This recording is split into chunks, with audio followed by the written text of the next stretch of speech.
Kamara Usman has shown why he is one of the GOATs at 170 pounds. Rose Namajunas back in the win column again, and some fun fights at the previous UFC event, and some very, very intriguing fights coming up this weekend. I'm back with the one and only Mr. MMA Professor, Mr. Colin Crandall. It is MMA from London to LA. Sit back, relax. Let's talk about it.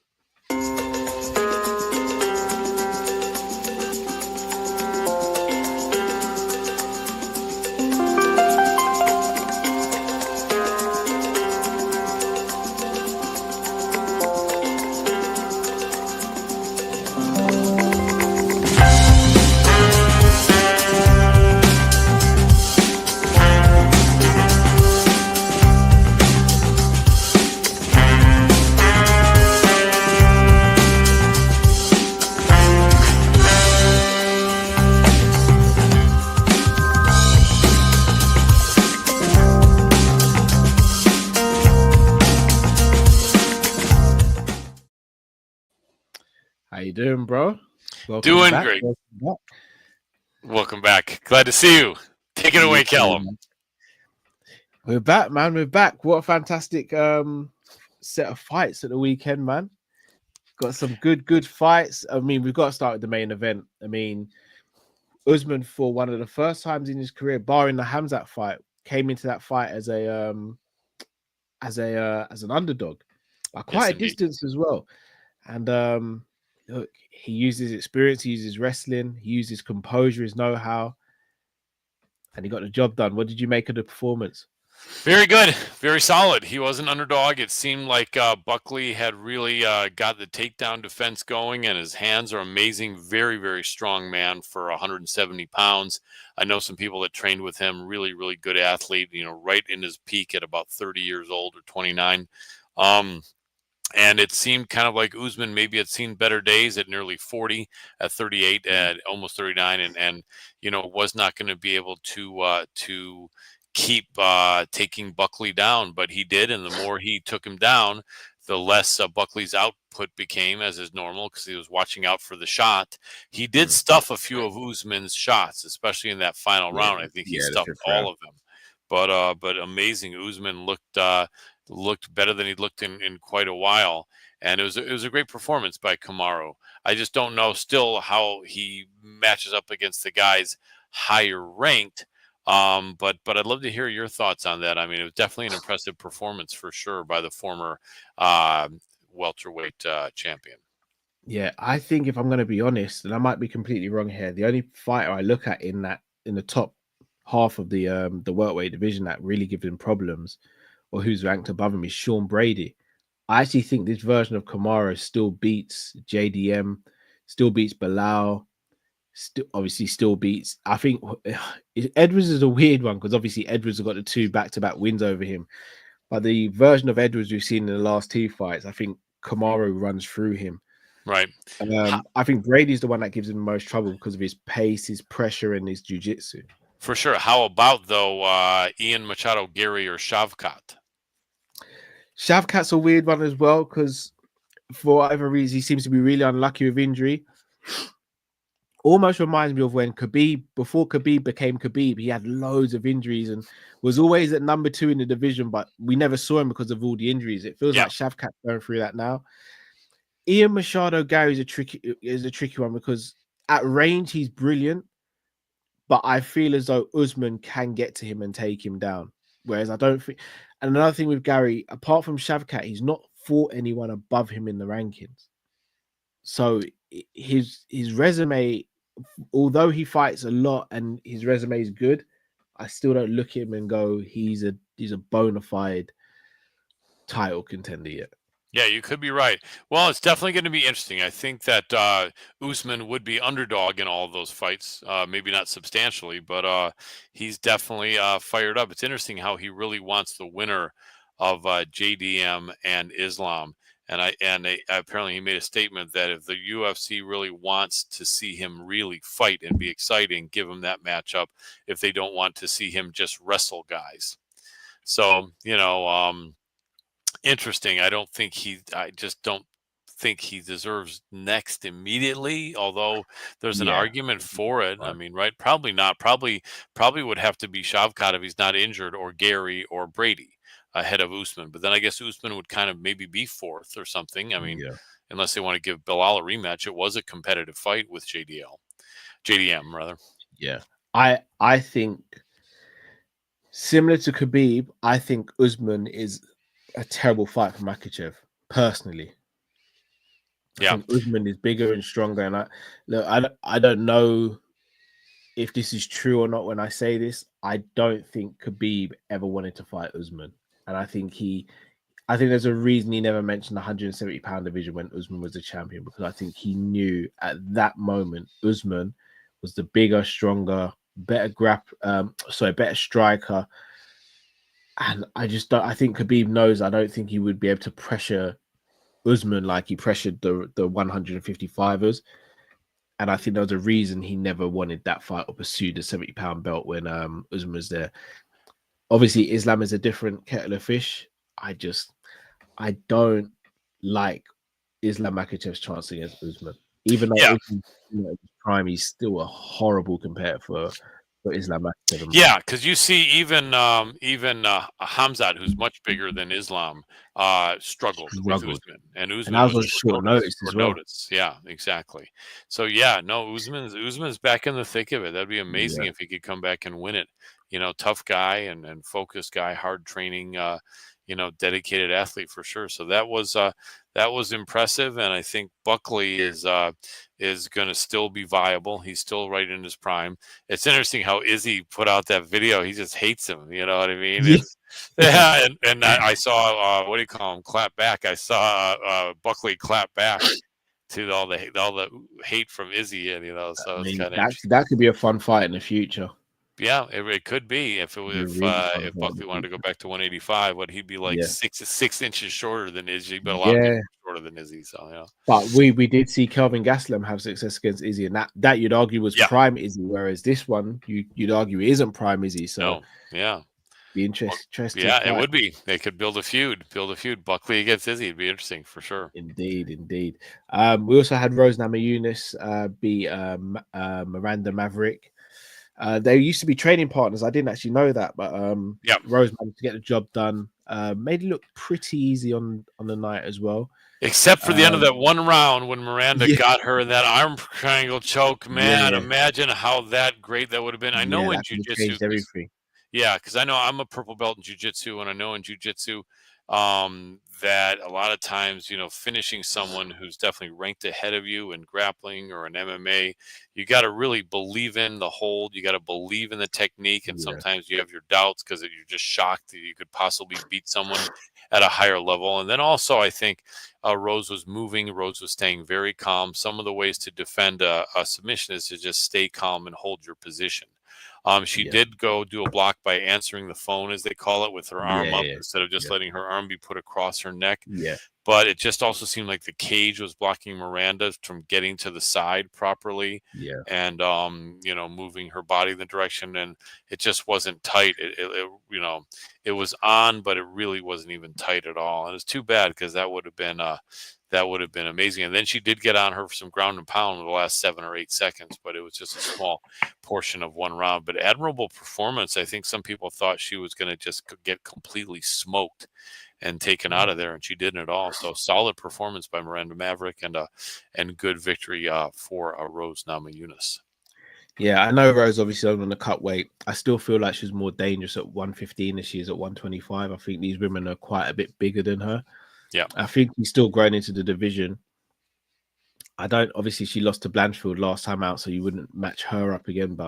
And I don't think Natalia Silva should have to fight another contender to get a title shot. I think she's naturally the next title shot contender. Yeah, I agree. I wouldn't mind seeing Rose versus Alexa Grasso though. Yes, they talked about that in a press conference. Yeah, sorry to step on your words. They talked about that in Yeah, the press conference. Apparently, Grasso was a big fan of Rose when they were both in Invicta.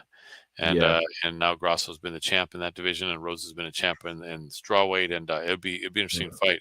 She's still hungry. It's interesting. Rose Namajunas doesn't give up, although there are many times yeah, that she did temporarily retire and say she didn't want any more of this. And But I think she's found her stride and looks to be pretty confident and pretty happy with what she's doing. Indeed.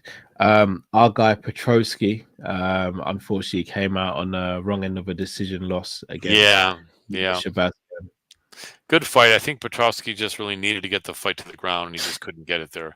A lot of us, including me, felt he would, based on past takedown holes in the takedown defense game for Shabazian. But Shabazian really worked on that clearly and was able to shut him down and just had the reach and a little bit better striking. But Andre will be back, I think, and definitely solid win for Edmund Shabazian. Indeed. Cody Garbrandt lost a decision against Rani Barcelos. Cody's almost that what if person. We know he won the championship, but then he went into the fights with TJ just super emotional and didn't fight his fight. Then decided to get into a swinging fest against Pedro Munoz. His career's been really up and down. And then obviously this defeat now. Do you think there's a chance that Cody calls it a day, or do you think he keeps on fighting? So hard to say. I think, what is he, 34, 35 maybe? He's not an old fighter, I don't think. But the older you get, the lighter weight you are, the less of a shelf life you have, because it's all about speed and reflexes. Raoni Barcelos is a very tough guy. I actually predicted he'd win that fight, not with a tremendous amount of confidence, but I had a feeling that he would. I interviewed him live at UFC 311. Never spoke with Cody Garbrandt before, but it's tough. I mean, he didn't get smoked. It was a competitive fight, so he probably goes on. I mean, it's such a hard prospect, because even when you're losing and your paychecks are decreasing because of all the time he has put in, I think there's still some bonuses with the sponsors. So I wouldn't be surprised if Garbrandt is getting at least like, $50,000-$60,000 a fight, which is not what he used to get. But in all honesty, if you can make $100,000 a year or $150,000 a year fighting 2 or 3 times, it's so hard not to, because that's what and that's not a bad living at all, depending on where you live in the United States, and really good living in some places. And I would take it, but of course, but yeah, I don't know. It is a question. It just seems like his ranking is going lower and lower and lower and lower. And I don't know if he was even in the top 20 before this, perhaps top 30, and now maybe he's out of that. So it's a tough question. But tough guy though, and it's interesting how life can be. I think for most people, you don't end up necessarily getting the highs that you were hoping for in life, and not everyone, because some people do, and that's what we want and that's what we believe. But it's interesting how the people that do get huge breakthroughs in life for fame and fortune, frequently it will come later, and if it comes later, a lot of times it sustains itself. When it comes at an earlier age, sometimes it sustains, but usually it doesn't. Kind of like music stars and actors and like that are hugely famous when they're 18 or 21, frequently are not by the time they're 25 or 30. And it seems like that's kind of the Garbrandt story, is that he was quite successful and famous in his early mid-20s, and not so much since then. So probably, most people would rather have it the other way, but at least he had it, and at least he could say that he was the champion at one point, and is definitely a double tough guy. Indeed. The fight with Mansour Abdul Malik and Cody Brundage ended a bit of controversy, accidental head clash, and Malik still got the victory, albeit a controversial one. I think the right decision was made. I think he was winning the fight. I think he was going to win the fight, but obviously there was a headbutt. I think both men handled it with class. Abdul spoke about it straight after the fight, and from what I've seen, Cody hasn't done anything crazy or tried to say anything bad about him. So kudos to both men. And then obviously in the fight that opened up the card, Alonzo Menafield versus Umar Sy, Menafield getting the victory there. Yes, as the underdog, big win for the Texas native out of the USA over Omar Sy from France, and then Abdul Mansour Abdul Malik is a hot prospect, and he probably was going to win that fight anyway. But it's unfortunate to end that way.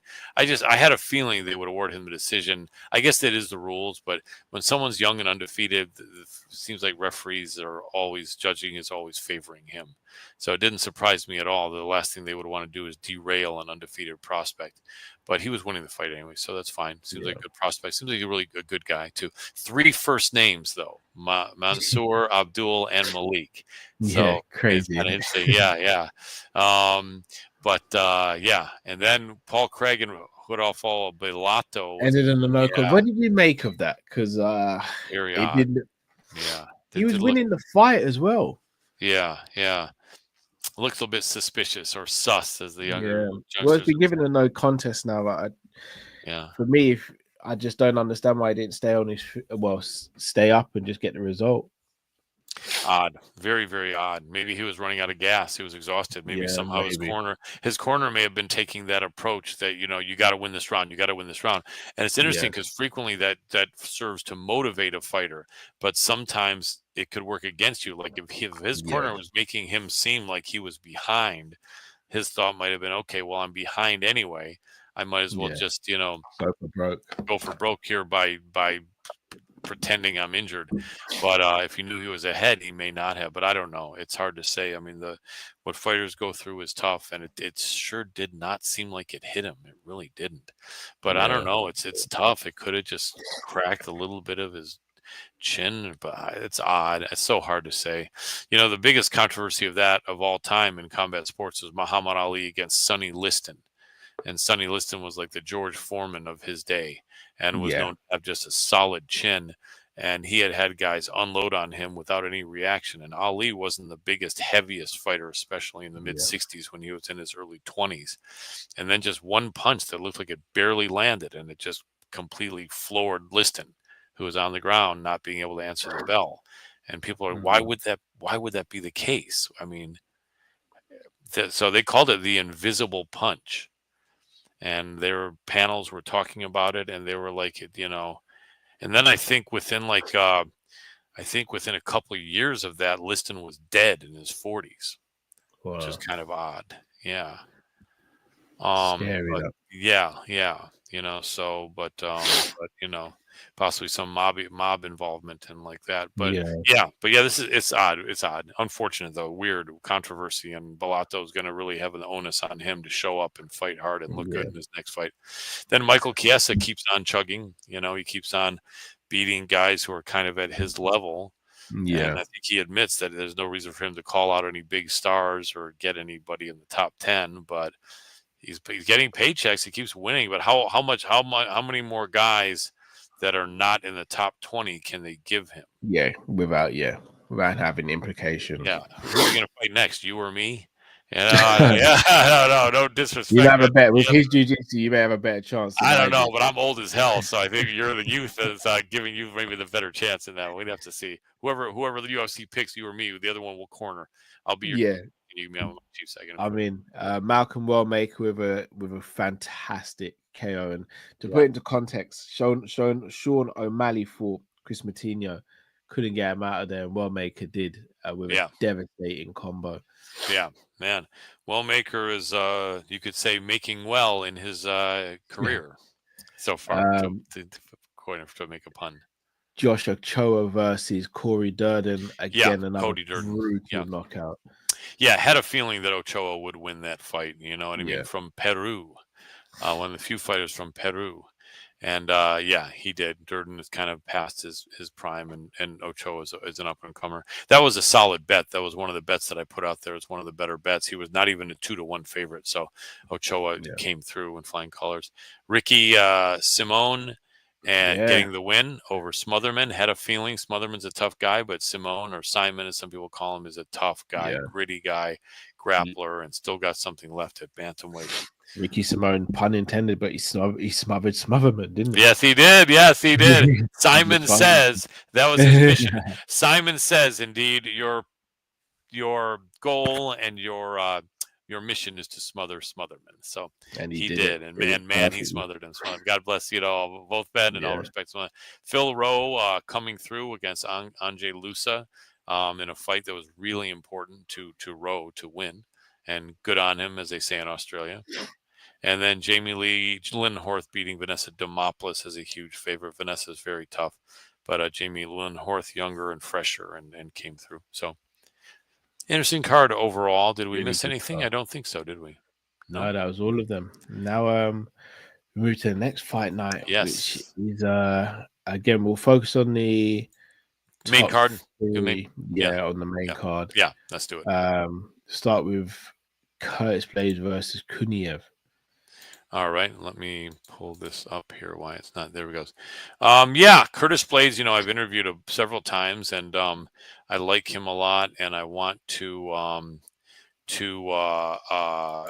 want to see him win. He's a really good guy. I like Curtis, and so Curtis Blades here, and he's going against Kuniev, and this is in Azerbaijan. Wow. It's the first time ever UFC in Azerbaijan. I got to go with Curtis Blades. Kuniev is a tough guy. Curtis is 2.5 to 1 favorite, as I think he should be.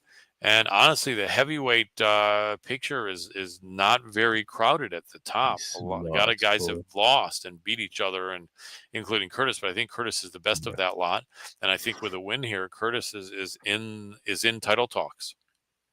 Agreed. And so, I'm cheering for you. One fight away. He's always one fight away. Yeah, right. Yeah, I know. Scary. Yep. So I'm cheering. What did you think of Francis showing up at the fight now?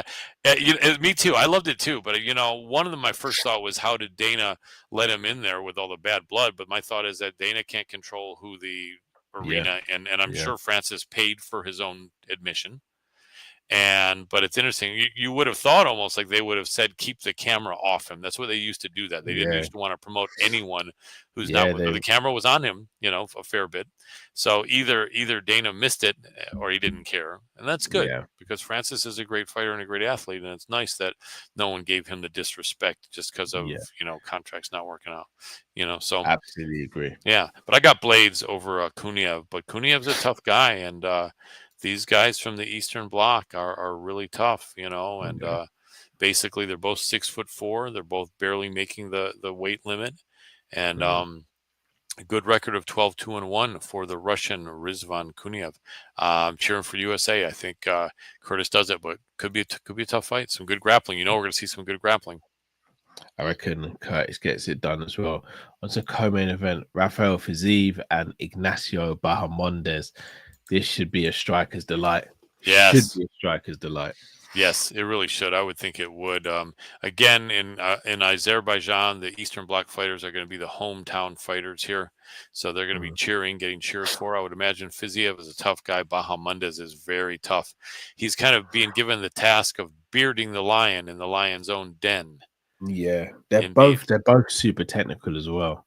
Yeah, they are. It's going to be a really good battle, I think. I can't see that one being boring at all. And, again, I'm cheering USA for Bahamondes. Is he representing USA or is he representing where he's originally he does. He trains with, doesn't he train with Chile?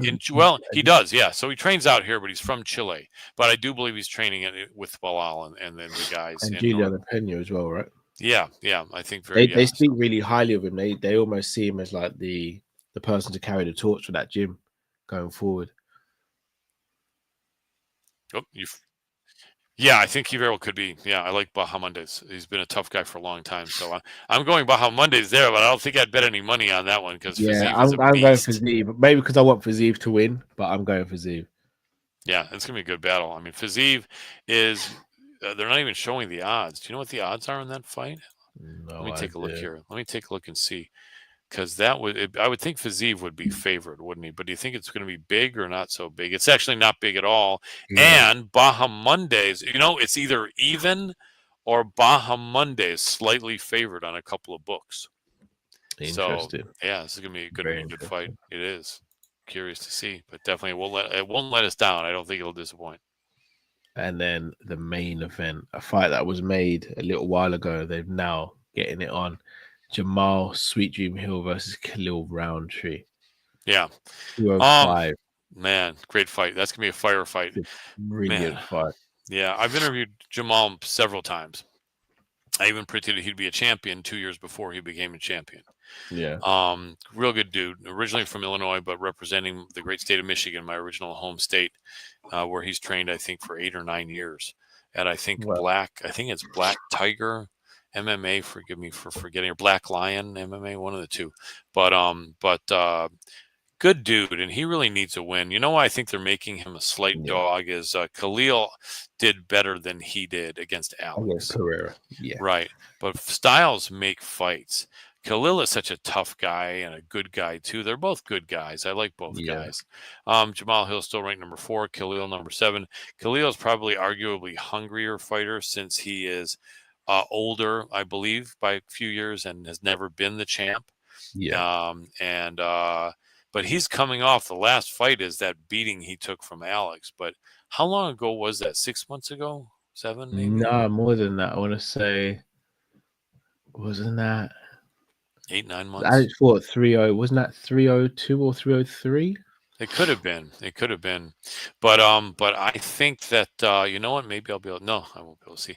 I think that I'm going to go for the slight dog here. My man from Michigan, Jamal Hill. Although this is a really good close fight, it's going to be very interesting because they're both, really unorthodox fighters. Jamal's got a little bit of the length, a couple inches of height. But Khalil is very composed and tricky. So I just think, I think this is going to be a fight where main event guys could get fight of the night bonus and really deserve it. Agreed. But they fought. Sorry to cut you, bro. No they fought back in October. Alex Pereira and okay, so there's plenty of time to recover. So Khalil should be fine. Yeah, and the winner is back in. I guess. Well, you know what? Yeah, why not? Neither of them have fought. Wait a second. No, Jamal did fight Ankalaev, didn't he? No, he didn't. Or did he? No, he fought Yuri. He fought Yuri, but who fought Ankalaev early on? You know who it was? Paul Craig fought Ankalaev early on. Yeah, Rakic also fought him. Rakic also, but yeah. So in all honesty, I think with a win here, either of these guys could possibly be next for Ankalaev, maybe, or at least on deck. So big fight here. What do you think? I'm Hill, but maybe not with a ton of confidence. How about you? I like both fights. I don't really have a horse in this race. However, I do think Rountree, from a technical standpoint, can land on Hill, and I think if he lands, I think he could get him out of there. Yeah, it could be. The fight probably doesn't go the distance. Might be a good wager. Yeah. Go with that. Yeah. Exciting though. Coming up, fight night from Baku Crystal Hall in Baku, Azerbaijan. So I'm guessing it's going to be on at an unusual time of day. Yeah. Well, let me double check actually. Yes. For us, it's a beautiful time, Colin. Right. 8 o'clock in the evening is a beautiful time. Yes, you get to watch it at the hours that I'm used to watching. Yeah. So for us. So it does appear that 3 hours earlier, this is going to be broadcast 3 hours earlier than usual, because you're usually beginning to watch at what, 11 p.m. or something. No, or 3 midnight. The main card starts. 3 in the morning, the main card starts normally for you, and it's starting what time now? You said 8? No, 8 p.m. Yeah, 8 p.m. I'm looking at. Oh, okay. Yeah. Oh, wow. ABC. All right. Yeah. Oh, wow. So it's more than 3 hours. I was thinking this was showing prelims starting at 12 noon my time, but it's not. It's the main card there. So it's not just 3 hours earlier. This is 6 hours earlier or 7 hours earlier, isn't it? That's right. Okay. Yeah. So then for us, wow. Yeah. This is 7 hours earlier. Or it's 6 hours earlier than a fight night and 7 hours earlier than a pay-per-view. So great for you. Is perfect timing for us. Brilliant for you. Yep. And for me on the West Coast, I'll be having an early lunch on a Saturday to watch the main card, and then getting up even earlier in the morning to watch prelims, which I hate doing on a Saturday. I don't hate watching prelims, but I hate getting up early on Saturday when I work like a dog all week. But we will figure it out. I will perhaps make that happen anyway. So definitely should be some fireworks. A lot of good strikers on this card, isn't there? Yeah. Built a nice card there. They really have. Colin, before we sign off, please tell the people where they can find and support you, please, bro. Thank you. I really appreciate it, bro. Always a pleasure working with you, Callum. And Pleasure. like I say on every show, Callum is the next generation, the new generation. He's here and he'll be here for years. Get used to him. He is the Appreciate greatest millennial mind in mixed martial arts, journalism, and broadcasting.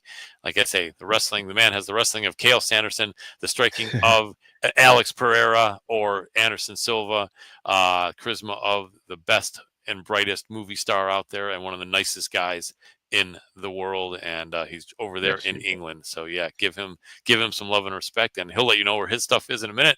You can find me, Colin Crandall, MMA, wherever you look. I'm called MMA journalist as well as MMA professor. If you want to subscribe to my YouTube channel, that would be great. Tag that as well. Yeah, I appreciate that. Yeah, thank you. I really appreciate it, Callum. And yeah, I'm on X, I'm on Instagram, everywhere. Colin Crandall MMA, or MMA journalist, and MMA journalist one sometimes. So check me out, hit me up. Appreciate your support. Much love, and always appreciate working with you, my brother from another mother, Callum Sanderson. Always a pleasure. Always mine. Shout out to the Herbsman. He says, "Big up yourself, Cal. Just showing love and support. About to watch Jamaica games soon. Big up. I won't be watching that. I'll watch that on the replay. Jamaica's soccer team, as you would say, Colin, yes, playing shortly. Cool. Go Jamaica. Go Jamaica. Come on. Do it. You're an honorary Jamaican for the evening. I love it. I'll take it. I appreciate it. But no, absolute pleasure. Guys, if you haven't already, smash the like button, subscribe if you're new to the channel. Make sure you head over to Colin's channel. The link will be in the title as well. And we've had some great fights last weekend. Looking forward to some more great fights this weekend. And we'll be back next week to chop it all up again, people. So thank you all for watching and listening. This is MMA from London to LA with the MMA Professor. My name is Callum. Till we see you again. Shout out to everyone who's watched and listened. See you soon, people. Peace.